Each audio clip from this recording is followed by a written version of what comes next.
So, andito kami sa Casa Segunda. Old house siya. Dati siyang bahay ng dating sigurong girlfriend or nililigawan ni Rizal. Bibigyan kami ng tour. Ganda. Old house. Sobrang...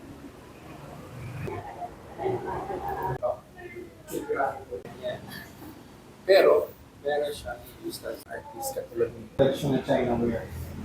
Chinaware. So, century-old na kaya palit-lit na sungkain. Prensa. Ito yung plancha. Lalagyan ng charcoal dito.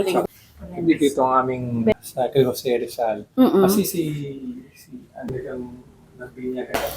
Pakyat naman tayo. Ito ang kanilang Salas po. salas.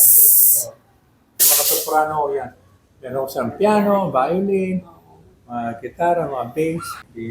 Pag masaya, di sasayawan mo dito. Yan din.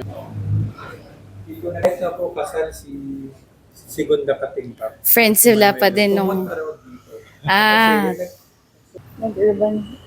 Nag-clean airs. Nung wala pa yung mga bahay, nakikita pa yung simbahan. So, saktong yan. Dito yung view niya. Para ma-paint yun. Galar. Almario, kaya sabi nila Pilo.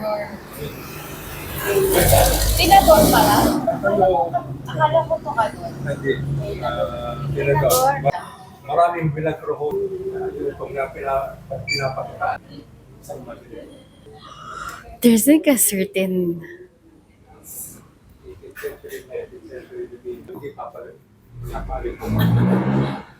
Pulang araw?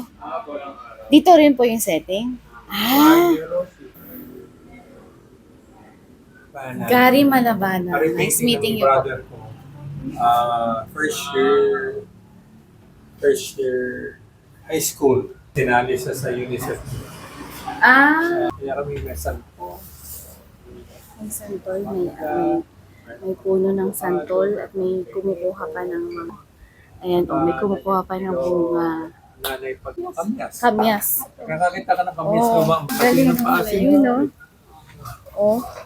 Dito sila nagaganchilyo, nagsisiesta, nag-aayos ng toys daw. Okay. Galing. Ganda. Tingnan mo yung floor, oh.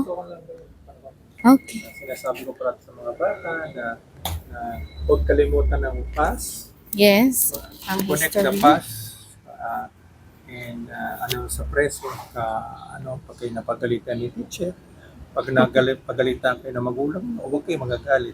And huwag nyo kalimutan yung past. Kaya pag nagalit ng mga magulang nyo at sa inyo, huwag kayo kasi part of growing up para ma-build mo yung character mo at saka yung pwede po nating buhay.